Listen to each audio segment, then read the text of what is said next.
என்ன பண்ணுற பப்பு?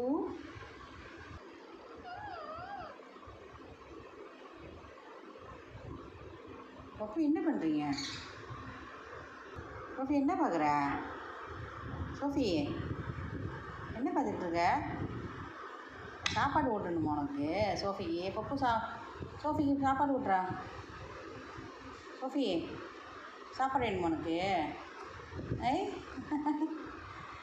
நீ தான் சாப்பிடுவீங்களா எடுத்து அண்ணன்டேருந்து? சோஃபிம்மா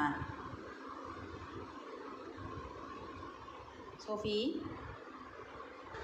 நான் தனியாக வந்துட்டேங்க அப்படிங்கிறான் பப்பு. பப்பு என்ன சொல்கிற? நான் தனியாக வந்துட்டேன் அப்படிங்கிறீங்களா பப்புடி?